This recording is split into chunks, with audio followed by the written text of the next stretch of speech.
What is going on, Colts Nation? Welcome back to another episode of Bring the Juice. Guys, I want to talk about the practice report here. A little extensive, but I kind of want to just give some people a chance to understand it looks worse than what it actually is, in my opinion. But before we hop into that, just want to say this episode is sponsored by FanDuel. Guys, right now, the Colts are only 3-point favorites going in against the Pittsburgh Steelers. I mean, I know it's on the road. But it seems a little low given what we have seen the Indianapolis Colts offense do and just how bad the Pittsburgh Steelers defense has been over the last few weeks. So, I mean, and it's not even like the point value is high in this one. It's only at 50.5 right now. So, I mean, they're expecting both of these teams to score 20 plus points. But, I mean, I would expect it to be a little bit higher if they're going to say that this is going to be a close game. So, definitely interesting here. But if you guys are interested and you want to smash that money line, make sure to do that with the Indianapolis Colts today. But shout out to FanDuel for sponsoring this episode. Okay. So let me pull this thing up here. I kind of want to just share it with everybody just so people can get an understanding of what it is that I'm talking about. Okay. So I'm going to go ahead and let's just do that. There we go. And then we're going to go ahead and increase. Oh, I guess it's not gonna increase the thing right here. Okay, we'll deal with that at another time then. Okay. Anyways, so first name on the list here, is safety Nick Cross. Okay, hold on. Now, actually, I'm gonna start with this. Matt Gonsalves, personal reason for anyone that didn't know, and you're just finding out literally when I post this video. Matt Gonsalves' father passed away today. So an insanely unfortunate situation. Sad news to hear. Prayers go out to the Gonsalves family. And so that is why Gonsalves is not at practice today. Colts said they're obviously behind Matt. They're going to give him his time, do what he needs to do to understand why it is that he's not there. That's obvious. So things are bigger than football, and that is one of them. So very sad to hear from the Colts right guard. But he'll be back. Just give him some time at the beginning of this week to have time with his family. So that is what it is. Okay. So you obviously see there are 9 DNPs on this list. That's one of them, but that is an very understandable reason as to why he's not there this, at least for this day. And fully expect that he will be back for this game. But again, super sad, super unfortunate. Prayers go for Matt and his family. So anyway, as we move on here, we'll go ahead and hop into this. So Nick Cross, another did not participate. We didn't hear anything from Shane Steichen at the end of the game that there was any issue. And I want to say at the beginning of this again, I've talked about this a lot throughout this season. Wednesday practice reports, it almost always is worst case scenario. And it almost always gets better throughout the week as more guys start to have a chance to come back. And a lot of times, some of these nagging injuries, they're not doing anything for that Wednesday. They'll practice a little bit Thursday, practice on Friday, and then they're usually good to go. I don't know about the severity of Nick Cross's injury. This is the first time that we're hearing about it. But I like I said, I'm not insanely worried about it yet.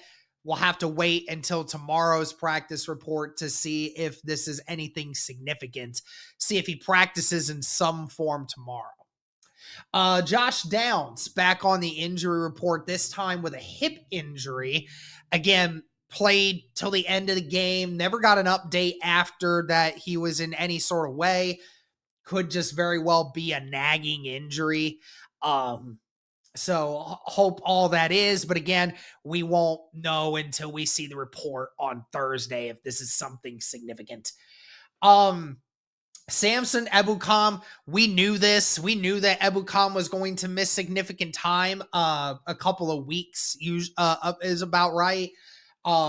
Missed last week. We knew he was going to be out for this, so this does not come as much of a surprise. And I'm not too worried about this. Like I said, we knew that one was coming. And again, we already talked about Gonsalves. Nothing injury related. Is a family matter, so that's unfortunate for him. Anthony Gould on the report this week did not practice. Had a little bit of problems last week too. Not sure what is going to happen with him there. But the one good thing is I don't see Doolin on this list anymore. So that sounds like a really good that sounds like a very good situation that Doolin is back to being okay. So missing Gould is not as bad as missing Doolin, but nevertheless, yeah, we don't see Gould on there.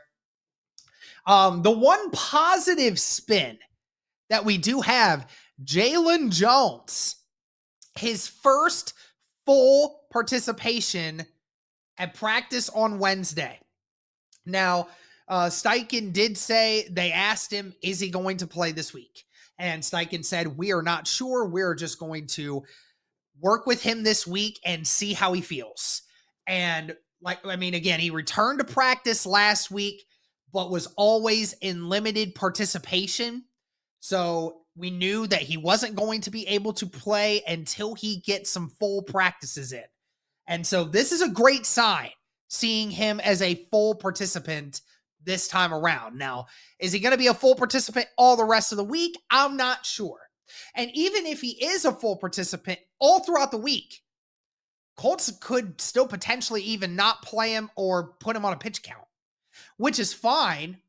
But it is a very positive sign that Jalen Jones, after re-aggravating that hamstring from over 2 months ago, is finally back in full capacity of practice, and we'll hope that he continues to stack those up. So great sign there in the cornerback department, hoping to get some people back, right? And then Tyquan Lewis, we knew that he was going to be we knew he was going to probably miss a game or two. Not sure what we're going to expect there from him. It'll be up in the air. I doubt he plays this week. We kind of expected Ebukam and Lewis to miss this game too, so I'm not too worried about it. And then Kenny Moore is on here. Now, here's the thing. We know he obviously hurt his Achilles, and so that was way back then. Okay. So I just want everybody to understand he was on the injury report last week for this exact same thing. Okay. Kenny Moore is still not at 100%. Okay. He's probably at 90%, maybe. But if he's not 100%, then there's going to be days where they're just going to give him rest. And they're not putting it as a rest day because he actually does have an injury designation that can put him on there for that reason. So I wouldn't worry too much about this one. Again, I think he plays because we haven't heard any sort of updates. He didn't come out during the game this last week. He looked fine. My guess is the Achilles is still not a 100% yet. So they're just giving him a rest day because of that. If he doesn't practice on Thursday and Friday, then we'll have an issue. But I doubt that we see, if I had to be a betting guy, I imagine that Kenny will probably practice in some form or passion Thursday and will be good for Sunday. So let's not worry about that one. Braden Smith, rest day. So again, another guy there where, you have that sort of situation. He tends to get a few of those rest days on Wednesdays. So I'm not too worried about that. Grover Stewart, a foot injury. Again, we did not hear a injury designation on him at the end of the game. He's like DeForest Buckner, man. If he has any chance of playing on Sundays, he usually is. And I haven't heard anything negative about the injury with Grover Stewart. So again, not too worried. Okay, so just in recap of this, so you had 10 guys on this list, right? You had 10 guys on here. One of them we know is only on here but he has a full designation of practice return for Wednesday, which is awesome. And that's great news for Jalen Jones. So you negate one name off there. You negate the second name for Braden Smith because it's just a rest day, right? And then you negate Matt Gonsalves because of the fact we know it's not injury related. We know it is a family matter, and we give him that time off for that to deal with that. So that's 3 guys off of the list right there. And then again, there's 7 left. And I would argue Kenny Moore's is just a precaution for to start the week, give him an extra rest day. So that's 4, right? So there's really only 6 names. There's only really 6 names that are on here that make any sense as to why they're on here. Grover, Tyquan, Anthony, Samson, Josh, and Nick. Now, again, I told you I anticipated Ebukam and Tyquan to have their deals. So really, it's only 4 names: Nick Cross, Josh Downs, Grover, and Anthony. And again, we can't really give 100% fullness on what we feel they're going to, whether they're going to miss or not, until we see what happens on Thursday. So again, this looks a lot worse than it is. This looks a lot worse than what it actually is. So don't just see the 10 names and then you're just like, oh my gosh, it's so terrible. No, it's half those names shouldn't even really be on there for any particular reason other than, those guys won't miss. Okay. They have particular reasons behind it. Okay. So again, it's a lengthy report, but it's really not as bad as it looks. So that's going to do it for this one, guys. I hope that you look at this and it puts your mind at ease on it. But that'll do it for this one. Thank you so much. And as always, go Colts.